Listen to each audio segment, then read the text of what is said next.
Welcome to the No Name Music Cast. To follow us on Instagram, go to No Name Music Cast Podcast. To send us an email, it's nonamemusiccast@gmail.com. And to visit our website, go to nonamemusiccast.com. Now, on with the show.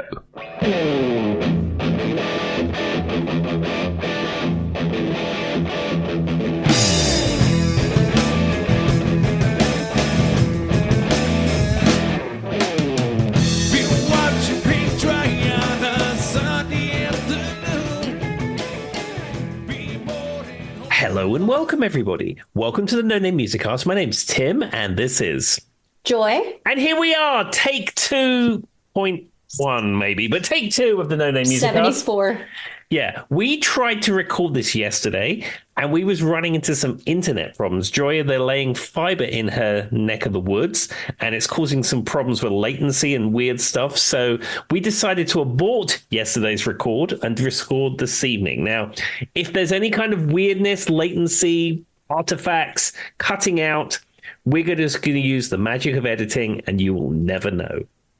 And if you do know, just pretend like you don't. We're trying our best here.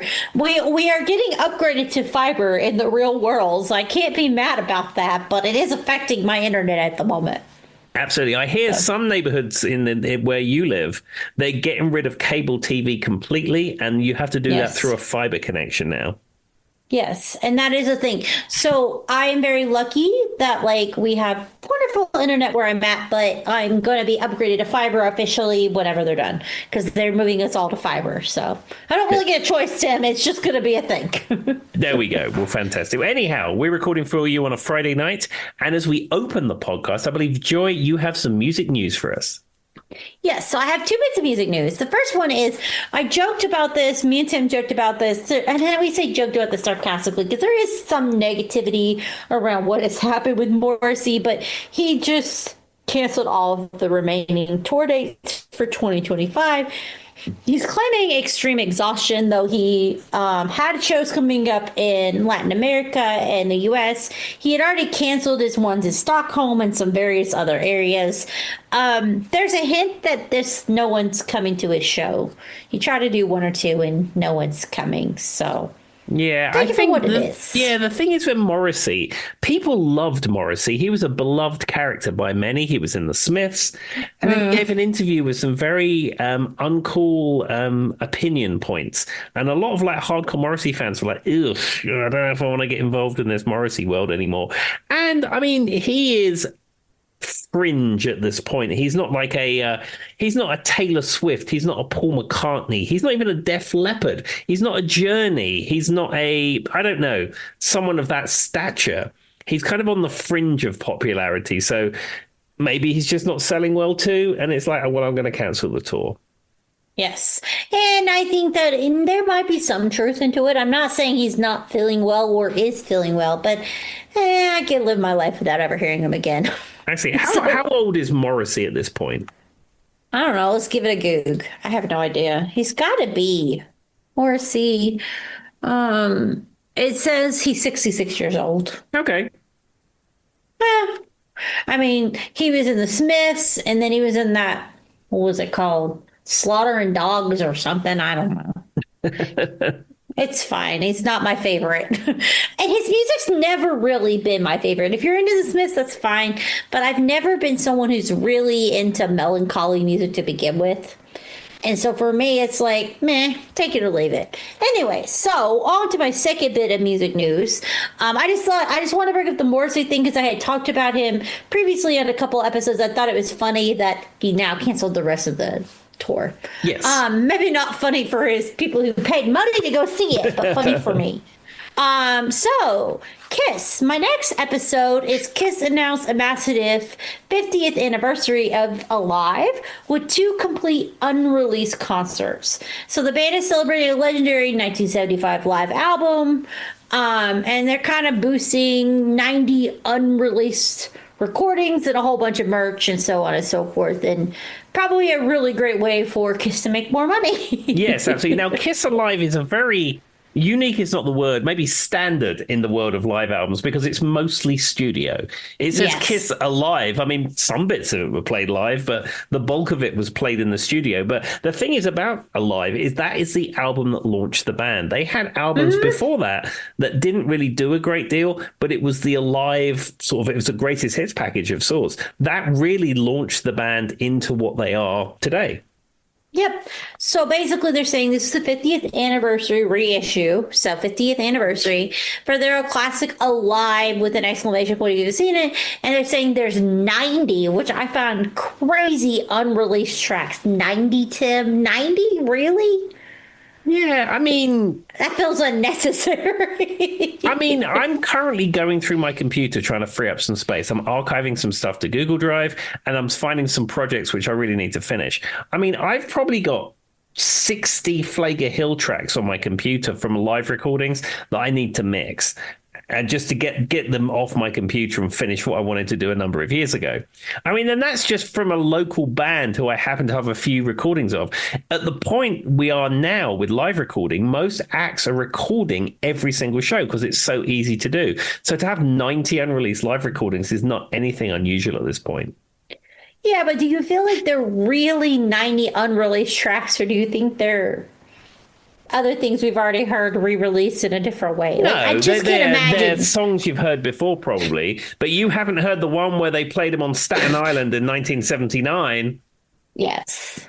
And there's a car that made a background noise that one time or it's that something. stuff. I mean, that's like the Beatles anthology. I mean, I like some of that stuff, but Take 47 of Strawberry Fields isn't the one I want to hear. I want to hear the one that's on the album. Yes. So this is going to come out on November 21st. It is known as the Super Deluxe Edition. It features the band's 1975 live album. Live, like we use in parentheses, right, Tim? Yep. Remastered from the original tapes, as well as two more complete and unreleased concerts from July of 1975, which is coming from Davenport, Iowa, and New Jersey Conventional. Because, when I'm looking at the deep tracks of every artist I've ever wanted to hear, I'm really worried about that time they played in Iowa and New Jersey. Yeah, I tell you, the Davenport show, it was happening. Or as the kids say, it was lit. Like, what? I mean, we have joked at nauseum on this podcast is how they're very openly like, we're in it for the money, right, Tim? Like, Yeah, they say that over and they over. are a money-making operation first and foremost, and a band second. I don't know why, but it's just so funny to me. They're like, we have 90 unreleased tracks from the Davenport, Iowa concert. I'm sorry. I don't know why, but it makes me laugh. It does. But anyway, if you're very into this and you would love to hear this, it's coming out on November 21st. Now, it says ahead of the issues, the reissue arrival, Kiss has shared an unreleased recording of Come On and Love Me from the Davenport, Iowa show. Both Davenport and Woodward shows feature tracks dedicated to Ace Friendly's guitar solo, which we know that everybody needs more guitar solos. Oh, I mean, I would rather listen to a guitar solo than a drum solo. A drum solo, That's I'm true. going to turn that off. I mean, I'll give a guitar solo like 30 more seconds, but I'm still going to turn it off. It depends. If it's Brian May or Eddie Van Halen, or maybe even Steve Lukather, I'd listen to that. Most But of it Ace is Friendly? it's just whittling. Ace Friendly. Yeah, I can probably live without the Space Ace. I mean, we lost him recently. He was an icon. He was somebody who was, a legendary figure. He invented the Spaceman character. He was a part of lots of amazing songs. On a technical level, he was mostly drunk or high, and his playing wasn't great. So, with that being said, I'm going to leave it at this. If you do decide you want this unreleased 90 tracks from Iowa, Super Edition comes with, a plethora of things: a reprint of Alive, a 1975 press kit, photos, a tour program, a t-shirt iron-on, backstage pages, ticket stubs, posters, an album cover, 4 double-sided coasters, 4 guitar picks, a bumper sticker, and a live die-cut double-sided mobile. I don't even know what the heck that means, and more. A mobile is the thing you hang from the ceiling. Like, for, babies? Yeah, but that was a thing when I was a kid. You'd get a mobile and you hang it from the ceiling. Are there people out there looking for mobiles for their children from Kiss? Is that a thing? No, it's for adults to put in the den. Okay, well, when I think of a mobile, I think of like a baby with like little animals playing. Okay, well, if someone out there really wants it, apparently there's is only going to get 1,000 copies printed, Tim, and I know you want your mobile Yeah, from absolutely. Iowa. If anyone wants to know what to get me for Christmas, there you go. Please don't. Anyway, so with that being, Joy personally said, please don't. She doesn't want it. I don't know why. It just made me laugh that they're like putting this out there like it's this big top of a story for musicians. And then when I read it, it was like unreleased from Iowa. It's not to insult Iowa, but Tim, come on. I'm not crazy, right? Like, are you going to pay money for that? No, I'm not paying money for it. No, I might buy the 2 or 3 CD deluxe edition that's $25 or something. You mean to tell me you don't want that T-shirt? All right. Anyway, what's next, Tim? What would you like to talk about? Okay, I have a couple of things of personal news, and one of those will lead into the episode. Okay, so last Sunday, something very strange happened. This hasn't happened for a long time. I've wanted to watch a film. Okay. And what's really started this is that at work, someone mentioned that they were remaking the 80s film The Running Man. And I brought up the trailer to The Running Man on my work computer, and it looked awful. Awful, full of computer graphics. It looked terrible. And I thought to myself, I need to cleanse myself of this. So I decided to watch the original 1980s version of The Running Man, a film which is actually now set in the past because it's set in 2017. It's almost 10 years in the past. Such a weird thing when you find that out. You're like, oh no, what I thought was in the future is now in the past. What does this mean? Absolutely. Well, I mean, it has all the things you needed. Arnold Schwarzenegger, Jesse the Body Ventura from wrestling, Richard Dawson, who was a game show host. He's the game show host in The Running Man. And it also has Maria Conchitas, who is in a Knight Rider episode. I mean, it has a lot of stuff in there to make it perfect. And I sat there for 2 hours. I may have paused it to use the lavatory at one point, but I watched it for 2 hours and I thoroughly enjoyed this film. And I don't know what came over me. I'm not a film person, but I do love the soundtrack of The Running Man. And it is a good soundtrack. And I've listened to that for years and years and years. The music by Harold Faltermeyer, famous for the song Axel F from Beverly Hills Cop. But he wrote that soundtrack. The other interesting thing about The Running Man, it has like cheerleadery type dancing ladies in it. And the choreography was done by Paula Abdul. Well, wasn't like one of the Jacksons part of one of the songs too? There's some song on there that I think is equated to one of the Jacksons, but I could be wrong. Don't come for me, internet. But it's definitely a good soundtrack. I think I've heard that before. Now I will say, isn't there a reference to like the Gilligan's Island theme in their soundtrack too? They make a reference to Gilligan's Island in the film. Oh, that's what it was. But I don't know if it's actually on the soundtrack. I don't own a physical copy of the soundtrack, though I do have a rip in my archives. Well, there you go. I watched the movie years ago and I remember it being about like a game show and things of that nature, but it's definitely not something I went out of my way to see. But if I had to pick a movie that I think Tim would like, it would make sense this is one of them. It would. Also has Mick Fleetwood in it and Dweezil Zappa. Ah, that seems very up your aisle. Yeah, and I want to know how did Dweezil Zappa and Mick Fleetwood from Fleetwood Mac end up in The Running Man together with Jesse the Body Ventura and all these other people? It always makes you wonder because, like, I'll like read stories of like these artists and people being friends, and I'm like, how do they even know each other? Like, Hollywood's a small world, I guess. I suppose so, but the thing is, like, Mick Fleetwood is not an actor, really. Not really.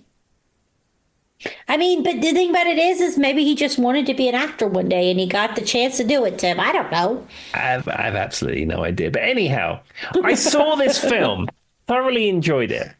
And then almost around the same time, I became aware that the film Back to the Future was being remastered and re-released and put into theaters. So in a completely, again, out of character thing, last Tuesday, I went to the cinema, Frank Cinebowl, that's not even called that anymore, in Blacksburg. And Hannah and I went to the cinema and we went to see Back to the Future. Now, I've seen this film 25 times probably, though I haven't seen it for 10 Probably more. Yeah, though I haven't seen it for around 10 years, I suppose. And there's a reason that film is a classic. I mean, it is absolutely fantastic. I paid my $6.50 or whatever it was to go and see it. There was a sum total of about 8 people in the cinema with us, but it was absolutely fantastic. I can definitely testify that I know this is a true story because I may have tried to call Tim on Tuesday night for personal reasons, and he did not answer the phone. No, because I was in the cinema watching Back to the Future. And I was like, "What are you doing?" He's like, "I'm in a movie," and I'm like, "Lies! You don't go to movies." Answer my phone call, Tim. The Anyway, interesting continue. thing about the cinema experience, and I don't know if this is a Southwest Virginia thing or whether this is an everywhere thing. So I ordered the tickets on the internet because that's how I buy everything. So I pulled up the website of the cinema, went to the film, decided where I wanted to go, decided on my seats, paid for them in my card, done. And they give you a QR code. And when the last time I went there was probably 5 or 6 years ago. And what you did is you got there, you scanned your QR code and it printed out like a little ticket stub. And then you went to the screen and someone took your ticket and let you in. When I got there, the machine that used to do that now only sells bowling tickets. So I was like, okay. And then it looked like some people were going up to the concession stand with these QR codes or not. It was hard to tell. So Hannah said, should we queue up here or should we just go in? I said, let's just go in. I mean, what are they going to do? Throw us out? So we just waltzed in there, found our seats, sat down and watched the film. Now, we could have just done that without buying the tickets.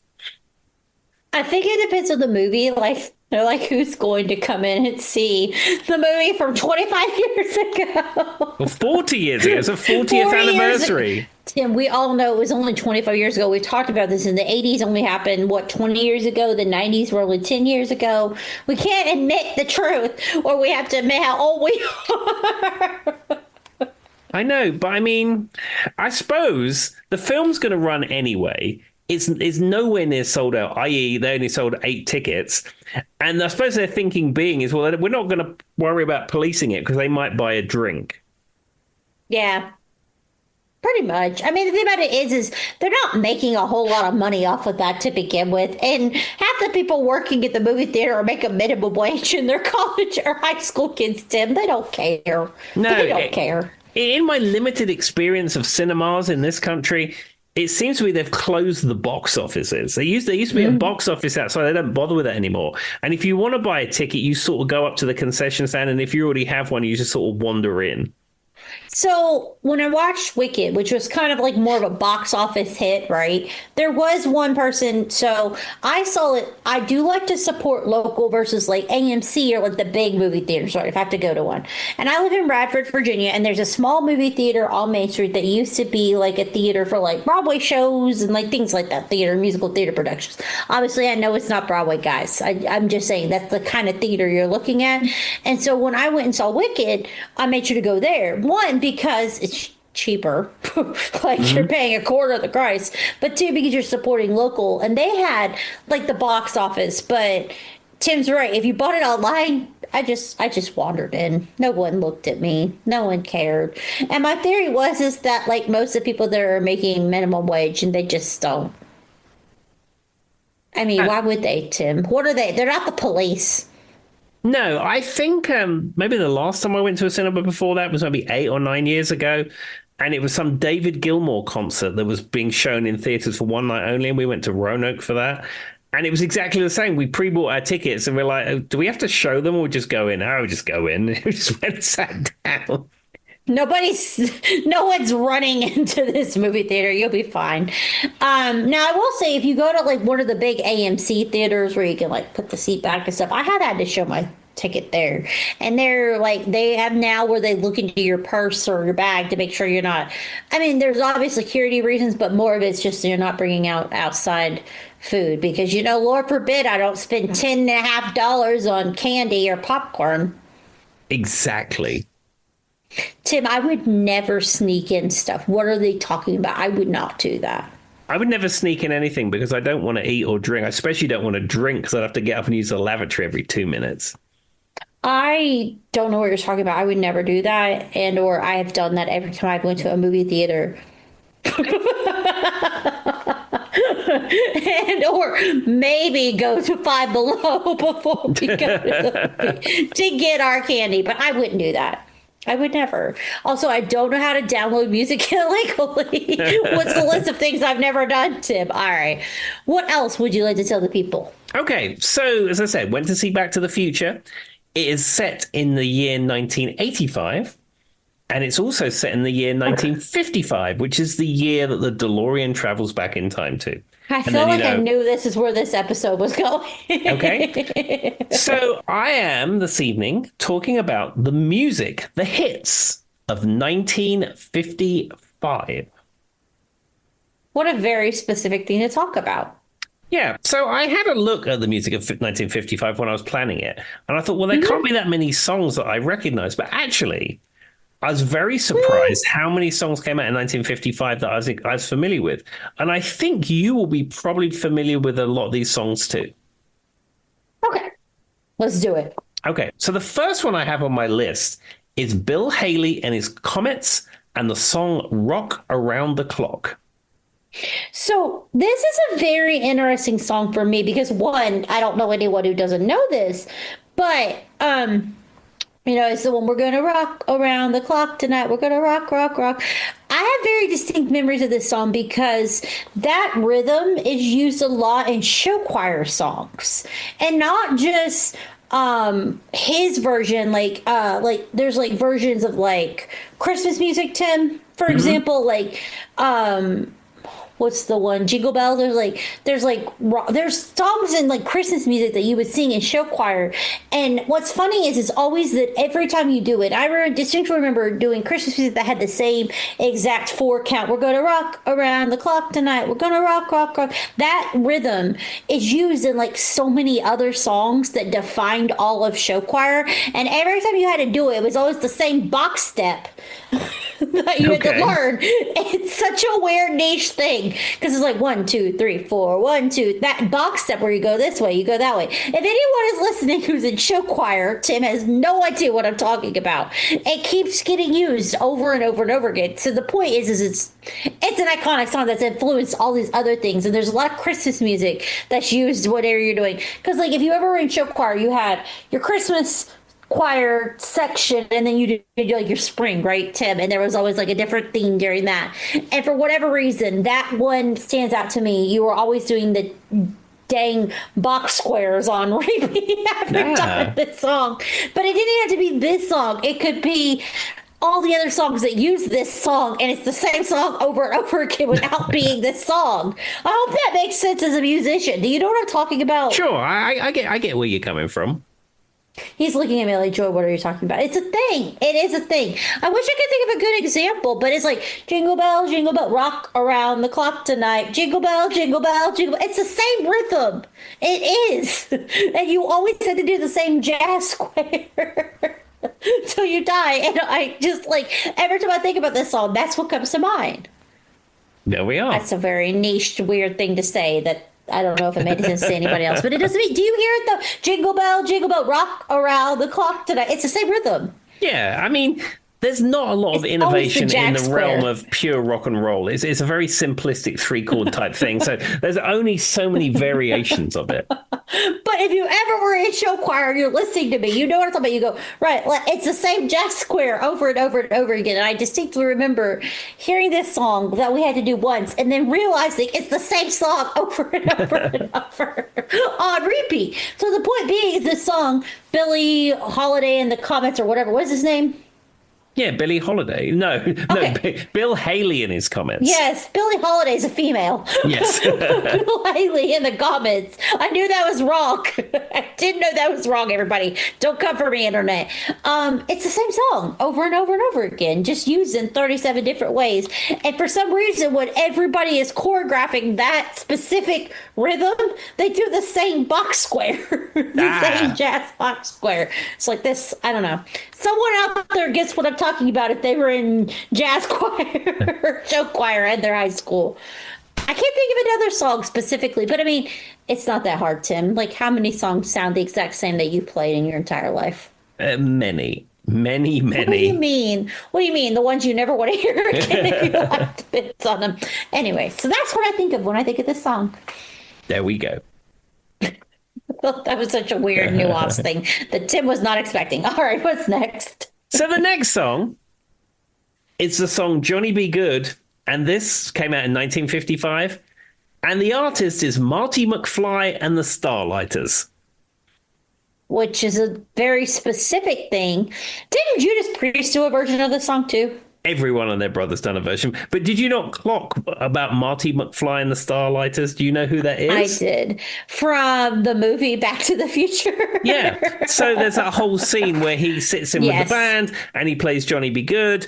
And then Yeah. the cousin Marvin Berry calls up Chuck Berry and says, "Hey Chuck, that new sound you're looking for, listen to this, blah, blah, blah, blah." And then he plays guitar and all of a sudden there's a load of overdrive on his guitar and who knows where that comes from. The other interesting thing in Back to the Future, in that scene, he is playing a red Gibson ES 345 guitar with a Bigsby tremolo. The interesting thing about this film is this piece is set in 1955. That guitar did not come out until 1959. I just find it funny that someone out there is screaming at you going, Tim, that was Chuck Berry. Like, you don't know that.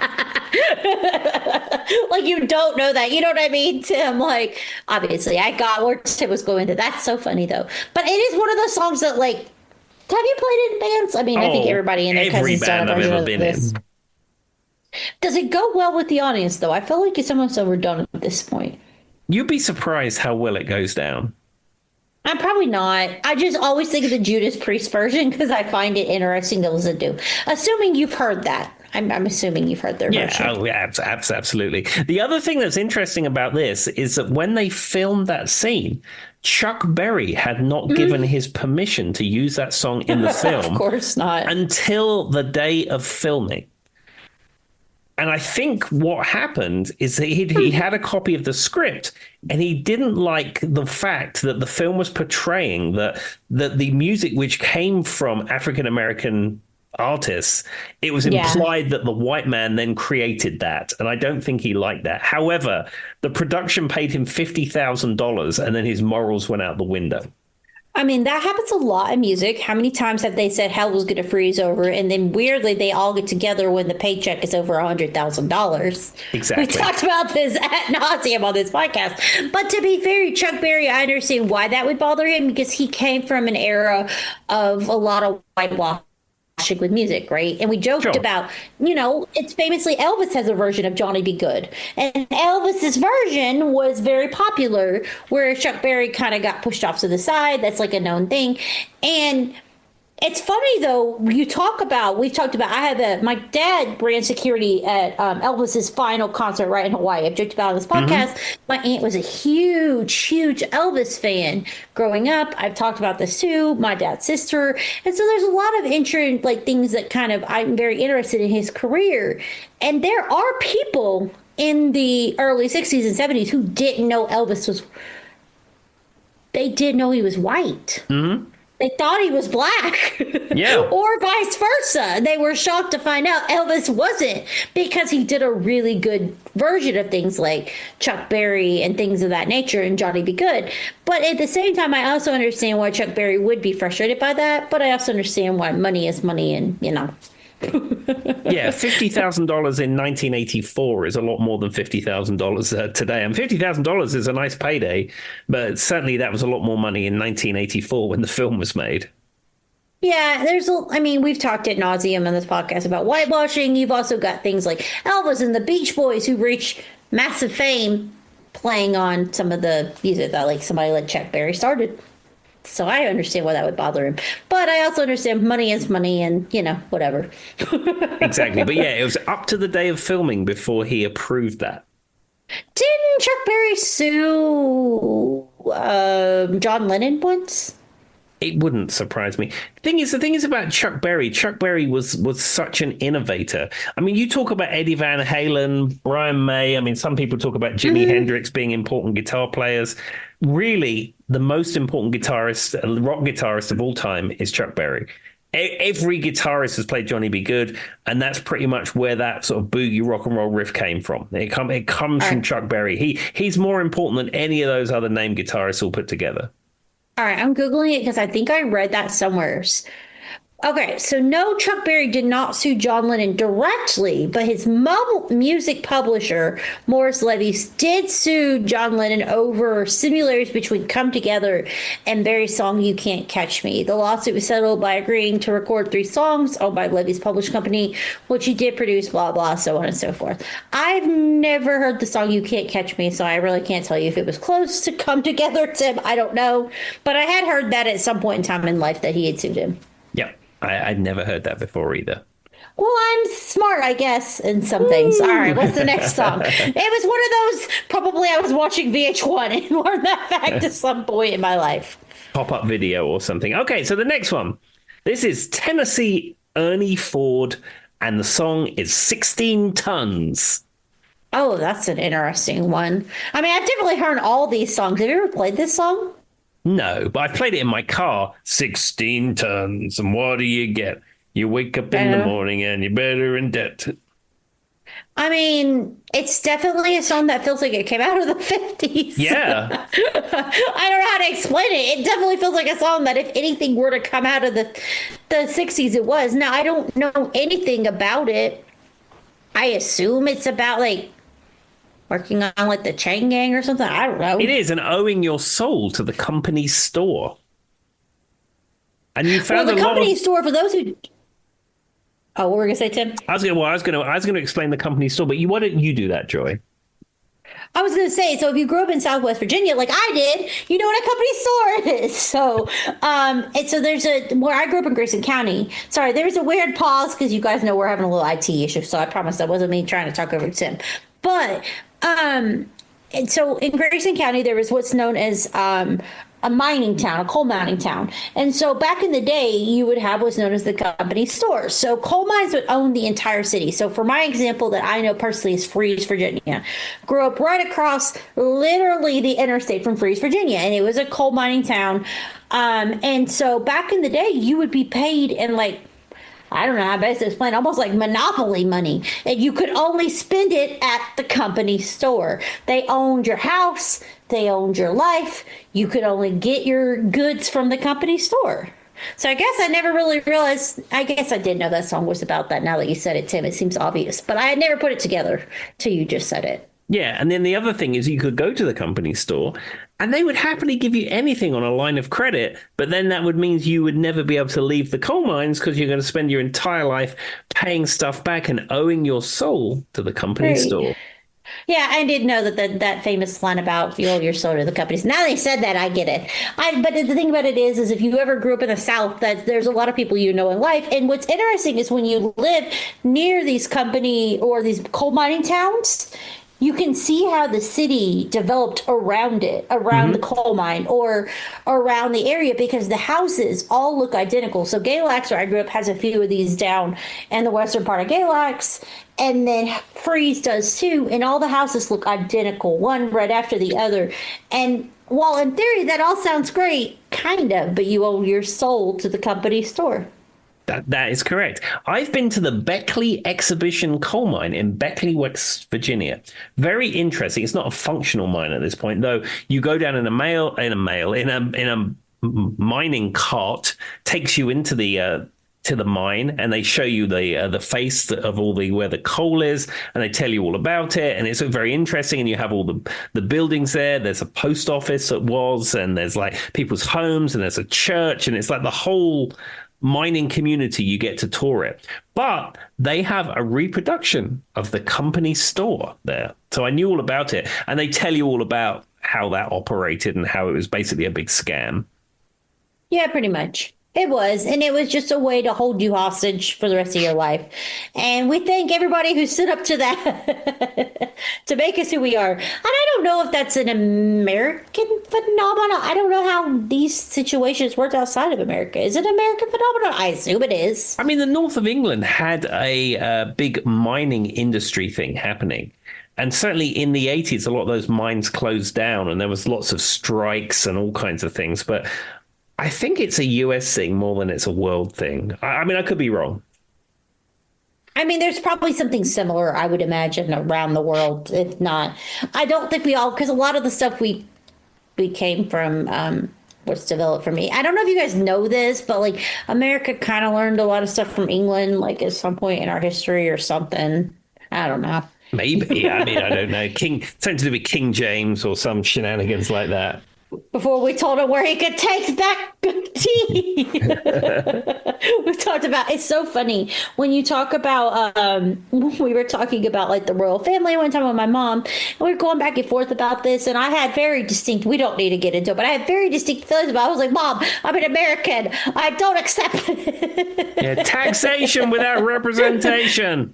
I'll show you where you can put that tea. Anyway, all right. What's next, Tim? So the next song is one that's actually featured in the Back to the Future soundtrack. And this is what's playing when Marty arrives in 1955 and he goes into the town square. Incidentally, that town square with the clock tower in Back to the Future is known as Courthouse Square. It's on the Universal Studios Hollywood backlot, and I've been there twice. Count them, twice. I've seen the clock tower with my own eyes. I've seen that whole town set up, and it's cool that it's in Back to the Future, but more importantly, it's in a number of Knight Rider episodes. I mean, that's more important than anything we could have possibly ever talked about, really. Absolutely. So anyhow, Marty McFly, he's on the set of Knight Rider. He's just arrived in 1955, and the music that's playing is the Chordettes and the song Mr. Sandman. Mr. Sandman, bring me a dream. I mean, I can't think of any more iconic song that's been used when you think of a reference to a 1950s female band. Yeah. I also wonder, like, when I think about, like, the topics we sing about now in music versus the topics we sing about in the 1950s, why was Mr. Sandman even a thing we were talking about? It's a very strange thing. It's what's seen as acceptable in a various period of time.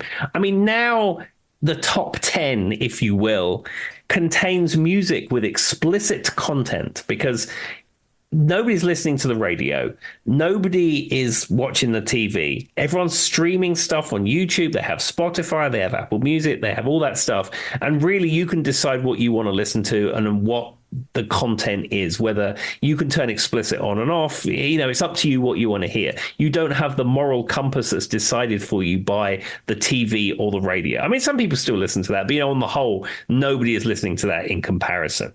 And back in the 50s, that was, you could only sing about things like that. And also, the United States traditionally has always been a very conservative country when it comes to what's acceptable with sex and violence and what have you. So, yeah. I mean, that was, what you sang about. You sang about Mr. Sandman. It just seems like such a weird concept now, but I understand what Tim's saying. But it also, I feel like there's some nuance on it. Are they actually singing about Mr. Sandman? Probably not. There's a little bit of nuance. I would take that song completely at face value. You would? Because I wouldn't.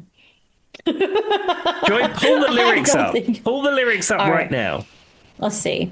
Hold on, I might know it. Mr. Sandman, bring me a dream. Hold on. Mr. Sandman. Let's see this. I actually think I know most of these lyrics. Mr. Sandman, bring me a dream. Make him the cutest that I've ever seen. Give him 2 lips with roses and clover. Then tell him that his lonesome nights are over. See, I feel like there's some nuance in that, Tim. Yeah, but it's very innocent. Is it? Or does it feel innocent at its surface? I'm making the cutest that I've ever seen. Give him the world that I'm not a rover. I don't even know what that means. Then tell him his lonesome nights are over. Salmon, I'm so alone. Don't have nobody to call my own. Please turn on your magic beam, Mr. Sandman. Bring me a dream. Mr. Sandman brings us a dream. Give him a pair of eyes with the come hither gleam. Who wrote this song? The more I hear it, Jesus. Give him a lonely heart like what? Pagliacc. I don't know how to say that. I don't even know what that word is. With lots of hair like Liberace? What? Yeah. But I mean, you could compare that from 1955 with a song by Buckcherry that you're familiar with. I mean, it is what is acceptable at that period of time. I love that that's where you went. And if people who hear this get it, they really get it. Yeah. And I usually hate music like that song, but the specific song Tim's talking about, I actually like. I'm just going to say it. It's actually a good song. The radio edit of that song is hilarious. If you know, you know. That's all we're going to say because we can't say it on this podcast unless we want to get banned. But anyway. With that being said, what is that? Hold on. I'm going to put this in the chat. I wonder if Tim knows what this is. I don't know who this person. I know what Liberace is, but what's that person? Pagliacc? I honestly have no idea. Apparently, it's an Italian opera. Okay. It's got the sad looking clown on it. All right, well, me and Tim are not opera experts. Let's move along. If anybody else was. I googled it. It says Pagliacc Pizza, Seattle area pizza and delivery. I see that too. But then when I clicked, it means a clown. It's an opera with a clown. That's the next thing I see after the pizza. I wonder what that pizza looks like. Let's see what you can get. Let's do an official look at. We're experiencing technical difficulties. Please call to order. We will never know what the Pagliacc pizza. Everyone is having fiber installed, Joy. That's the problem. Right. Anyway, apparently it's a pizza place, but it also is an Italian clown that's part of an opera. And they're having technical difficulties. But if you live in Portland, you can call them. There we go. No, Seattle, not Portland. Seattle, that's Same thing. All right, what's next, Tim? The next song is by Little Richard, and it's Tutti Frutti. Never heard of that before. What are we talking about? I know. Obviously, I'm talking sarcastically. I don't know. Another artist who didn't always age well, but is notoriously known to be like the start of all music ever and has been whitewashed. And a very interesting song that doesn't have a lot of real words to it. There's a lot of like sound. Bam boom. Yeah, he was quite the songsmith when it came to lyrics. But I mean, Little Richard, such an icon. Such iconic music as a showman and a performer. You can trace back a lot of like what we have today from these pioneers, Chuck Berry and Little Richard. It's all boom. A song with nuances. I got a gal named Sue, and she knew what to do. It's classic songwriting. To be fair though, was there any requirement for it to make any sense? No, because what it came down to is we talk a lot about like I'm more of a lyricist person when it comes to music, but this is a song when it comes to Little Richard music, you're mostly in it for the music because it's about the sound, it's just about the groove. Let's be honest with ourselves. Who cares what it's a song that you would boogie to. You would go to a sock hop and they would play Tutti Frutti and then you would have a boogie. But the thing about it is, we were joking about the wop bop boop bop wop bamboo. That's like such an iconic thing that even in the movie Grease they redid that like segment, Tim. Like everybody knows that, weirdly enough. As weird as it sounds to say, like just on its forefront, everything he's done has affected music for so long, period, that like you even knew exactly what I was just trying to make a joke about without me even having to say it. Sure. Because everybody knows it. And of course, as Doc Brown said in the film, maybe there's a rhythmic ceremonial ritual coming up. And if there is, you might want to listen to Tutti Frutti. I know exactly what Tim's talking about. What a good reference, Tim. I appreciate that one.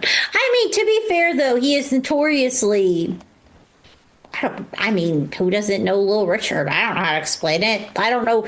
I mean, good golly, Miss Molly, like, where do we even begin to explain that? And then just the fact that, like Tim said, as a guitarist, he's started it all, really. I mean, we could be here forever if we wanted to go through the history of Little Richard. Now, there is some bad things that he went through with drug use and different things like that, but we could be here for the rest of our life if we really wanted to get into that when it comes to musicians. For whatever reason, if you really want to be a musician and get into the world of music back in the early days, sometimes you were a little bit, you had your demons, for lack of a better way of saying it. I think so. But, without them, we wouldn't have what we have now, which is mostly terrible chart music. But for a time period from the 60s to the 90s, it wasn't, Tim. Maybe early correct, 90s. Joy. Correct. I don't care what you say. Spice Girls are amazing, and I stand by this. Also, the Simpsons version of Little Richard in early 2000s is hilarious. There we go. All right, what's next? Okay, so the next one. Fats Domino, famous guitar player, keyboard player, piano player, Fats Domino, with the song Ain't That a Shame? So I'm basically a member of Fats Domino's band, just in case anybody didn't know this. So, he had that song, Blueberry Hill. Yeah. Whatever it is. I found my thrill. So whenever he's dead, I'm pretty sure Fats Domino is dead. That's such a matter-of-fact way. I'm pretty sure he's dead. But the members of his band were still performing at some point. Because it's one of those things where, like, we joked about all these different bands that, like, they still keep performing when the original members aren't in it. So when I was, like, I don't know, it was probably 12, 13. We went and saw one of these chairmen of the board plays like their music kind of things. Tim knows about, like, that does like the beach music, and they're all at the chairman of the board or something, like that's their name. Yeah. I don't remember exactly, but they were the member of Fats Domino's band without Fats Domino. So I went and saw them when I was like 12, 13 years old with my parents. And that was when I was trying to learn to play the drums. We talked about I was the world's worst drummer. You don't want me to play the drums for you if it requires any more than a hi-hat and a snare drum. Leave me out of it. I could do a basic 4 count. Outside of that, we're gone. Because I have a delayed reaction time, if you haven't picked up on this. And Tim, I don't know if you know this, but as a drummer, that's literally the one thing you need to do is to keep time for the band. Not sure you ever heard that before. With that being said, when I was trying to learn to play the drums, I remember we went and saw, my parents took me to see this band, and like I said, it was every member of Fats Domino's band but Fats Domino, because he was dead. So anyway, they played like all of his music, and I just remember I found a thrill on Blueberry Hill being played.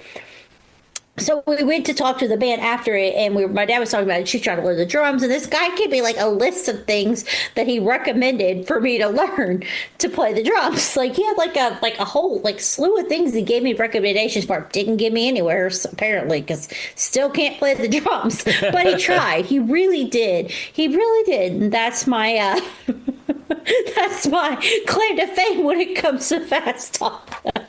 I mean, at this point, you and Fats are best friends. Let's face it. Apparently, I mean, he did give me a list of things that I tried, and I was like, "Sir, you can't. You can't beat the fact that I just don't have it. Like, it's not here. Do you know what I mean, Tim? Like, have you ever met a musician where you're just like, you just don't have it? Drumming was never going to be my thing. Singing, wonderful. Could do it all day. Tim has witnessed me being very like, oh, you need someone to sing? I'll sing. But drumming was never going to be my thing. Not so much. It wasn't, because it requires you to have hand-eye coordination. And if you've met me, Tim, what is the one thing I struggle with in life? Well, Joy, you have so many good qualities. You really do have so many good qualities. But I think if I think of all the good qualities, they outnumber the bad qualities. But certainly at the top of the list of the bad qualities is probably hand-eye coordination. Yeah. So anyway, So that's my claim to fame with Fats Domino. Also, Ain't That a Shame did have that Cheap Trick cover at one point. I remember that. That was a thing. Yeah, Cheap Trick did a lot of cover versions. They did an entire Beatles cover album at one point. Yeah, I was pretty good. It wasn't bad. I mean, it wasn't great, but it wasn't bad. I wouldn't go out of my way to find it by any stretch of the imagination. But anyway, I'm basically an official member of Fats Domino's band, just like Tim is like a third cousin removed from ABBA. If anybody didn't know I've that. been in ABBA for a number of years. I mean, I'm surprised they didn't consult me for the Voyage concerts that are happening in London. All right, everybody, just pat the old man on his head and tell him, sure, they were supposed to do that. Anyway, what's the next song? Well, you couldn't have a 1955 episode without having this artist. This is the king of rock and roll. He's effectively royalty. I don't know where he is on the civil list, but certainly he is the king of rock and roll. This is Elvis Presley and the song Mystery Train. I mean, that's a good song to put, though, because it's not one everybody thinks about when they think about Elvis. Now, what's funny is we've talked about Elvis ad nauseum. I talked about him earlier. And he's just such an interesting character as a whole. I think about this song because it's a short song. There's only like 5 lyrics to this song. I remember we talked about Pole Court Annie on this, and Tim was like, what are you talking about? We went through ad nauseum about that on this. Now, I have an aunt who was have you ever met someone who is truly obsessed with Elvis, Tim, in your life? Oh, 100%. My friends, Linda and Alan Dobson, very incredibly nice people. I used to work with Linda and I got to know them through that. And I've remained friends with them ever since. They live in England. They love Elvis. Elvis is their life. Their house is full of Elvis memorabilia. They've been to Graceland a lot of times. They actually appear in a Elvis documentary featuring Casey Kasem. They were interviewed at Graceland. I remember you talking about that one time. They are in it. They love Elvis. I mean, you know, I spent Christmas one year at their house and we ate off Elvis bowls and Elvis plates. I mean, they love the king of rock and roll. And, you know, they raised a daughter, Melissa, who loves Elvis too. I mean, they're an Elvis family. It's very interesting because I feel like we've talked about on this podcast different artists. Like you got Michael Jackson, you've got Queen, you've got Elton John, we've got Madonna, where they tend to like still have like a lot of diehard people years and years after. I mean, Queen specifically is a great example of that, right, Tim? And it gets like revamped up every so often. Or Elton John's a good example. You know, we've got like the different movies and stuff. I think that contribute to that. But Elvis is an interesting character because he probably had more influence overall in the music we hear now than like Queen or Madonna, right? But for whatever reason, he's just not talked about. I mean, we all say he's the king of rock and roll, obviously, but you don't really hear like this like huge talk about him now that you do like Queen or something, or even Metallica or something of that nature. But the interesting thing is the people who are obsessed with Elvis are almost like cult level obsessed with Elvis. Oh, 100%. I think the thing with Elvis, he started in the 50s. And, you know, we're now in the year 2025. And of course, the Beatles was the 60s, and the Beatles are still very popular, and young people still love That's the another Beatles. example. I don't know why I never said the Beatles, but Yeah, you knew but what I think meant. with Elvis, it's too old, and I think there's not enough cultural relevance that's gone on and on and on and on. You know, Exactly. We lost Elvis in the 70s. There are still 2 Beatles out there playing music. You know, That's a good point. yeah. So I think whereas Beatles, Queen, there are still some of the original members out there. They're still playing. They're still in people's minds. They're still in the media. Elvis came, Elvis went, and all you have left is the memory of Elvis and the super fans, the people who love Elvis. Yes. But I mean, young people are not excited about Elvis. You know, young people probably will listen to the Beatles, probably not Elvis Presley.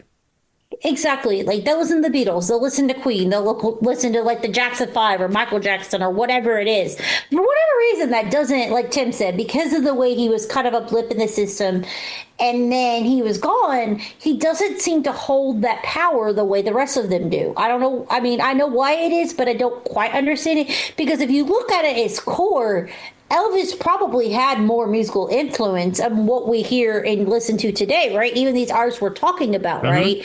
The Beatles or Queen or anybody. So that rockabilly sound that you even hear in a lot of different, and Tim could get into it more because he's obviously more of a Queen expert than I am. And Queen's one of those interesting bands that does different genres very well, right? And they have a whole thing about, they did a whole kind of rockabilly sound for a long time. And so he really does have a grand influence on all of this. But you just don't, I don't know. The stay power wasn't there probably because he passed away and people just moved on, I guess, for lack of a better way of saying it. But the diehard Elvis people. So there's my aunt who is a diehard Elvis fan. I mean, Elvis memorabilia all over her house. To like her hand towels. Like, I'm not even kidding, Tim. Oh, yeah. I mean, Linda and Alan are the same. They probably have a selection of Elvis hand towels. That's who they love Elvis. They love everything about Elvis. And then Charlie's brother, my husband's brother, is a big Elvis fan. And like he has like crazy amounts of Elvis memorabilia. Like the ones who are there, they are diehards, ride or die, whatever it is. It's just very interesting to see that because, like I said, he doesn't really have that stay power the rest of the artists have. But when you look at it as a whole, he probably should because he really did influence every person we're talking about.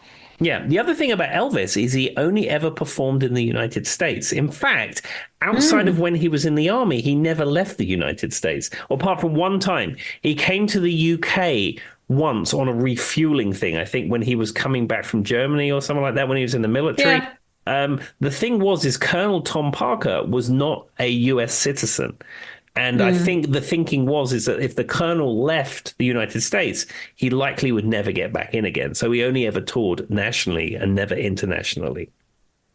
No, that's interesting. I guess I didn't know that. Do you know why? Was it just an active choice or just like he just wasn't popular? I don't know. No, his manager, Colonel Tom Parker, that wasn't his real name. He was an immigrant to the United States, and he was not a legal immigrant. So the thinking being that is if he left the United States to tour with Elvis abroad, he might not be able to come back. He might not be able to come back, which is why Elvis only ever toured in the United States. Now, one thing I think that solidified Elvis is like this iconic thing for people who don't know. Elvis actively chose to join the military when he didn't have to during war. And so that kind of solidified him as some type of an American cultural icon for whatever it is, take it from what it is. But he did do that. That's interesting. I guess I didn't really know that. And then, of course, there's the side of Elvis where he was in all those movies. That was a big thing, too. He was in a lot of movies in the 50s and the 60s that were basically him playing the same character and a bunch of women in bikinis around him on beaches. I mean, the Colonel was trying to monetize Elvis any way he could. And if that involved putting him in terrible films, he would do that. Anyway, all right, Tim, what's our next song? Okay, well, I think we've got time for one more. I've got a lot of other songs from 55, but I'm just going to pick one more song to close this episode up because we've got involved with Elvis and his music and you mean we got distracted as always? Coal mines. It was all happening. Joy was very excited to explain to everybody what a coal mine town was. All right, what's your last song, Tim? Okay, so this song is by Big Joe Turner. Now, you probably don't know this version because this has been recorded many, many times. I think it's a Louis Jordan song, but the one from 1955 by Big Joe Turner is Flip Flop Fly. I mean, I wouldn't know who was the original person, but I definitely know Flip Flop Fly, I Could Die, something like that, the rhythm. Do you know what I'm talking about? That's literally the lyrics, guys. Yeah. That's not a joke. It says something about, like, I don't care if I die or something. Yeah, the only reason I know it's a Louis Jordan song, we used to do it in Guilty Party, and Barry from Guilty Party used to tell everyone it's an old Louis Jordan song. So that's the only reason I know that, because it's squirreled away in my brain. But yeah, Flip Flop Fly, it's not super dissimilar to Johnny Be Good and Rock Around the Clock. They all follow the 1-4-5 3-chord pattern. It's all the same. See, I'm not losing my mind when you said it earlier. I'm like, anyone who's ever been in show choir, if you've ever had to do that box step, it's always the same box step. Whoever choreographs that specific rhythm, Tim, even as you've been in bands, it affects show choir too. And every person knows about it, you go, it's the same box step. It's the same box step over and over and over. Exactly. You got your box step. You're going to be a rhythmic ceremonial ritual. It's going to be perfect. What's weird though is that song really does say, if you guys think I'm crazy, it says flip flop fly, I don't care if I die. That's a weird lyric. It's a very strange lyric. I don't know what he was singing about. Well, I actually do. It's something about like if the woman ever leaves him, he'll die or something. I don't know. Probably not aged well at this point, but it does say that, Tim. I'm not crazy. That's the lyric to the song. It was a different time, Joy. It's first. I mean, really. Okay, we need to have an episode where we just analyze these strange lyrics. The more I think about this, the more we'll be here. But yes, if people think I'm crazy, go lyrics. Go lyrics. Go Google. Give it a Goog, everybody. It literally does this. Flip flop fly. I don't care if I die. It does indeed. That's an awkward song. All right, well, what about Tim? What would you like to live the people with? Just be kind to everyone that you meet. And also, if you see somebody laying fiber in the Radford, Virginia area, be super kind to them too. All right, bye-bye. Bye-bye. To remind me of another day to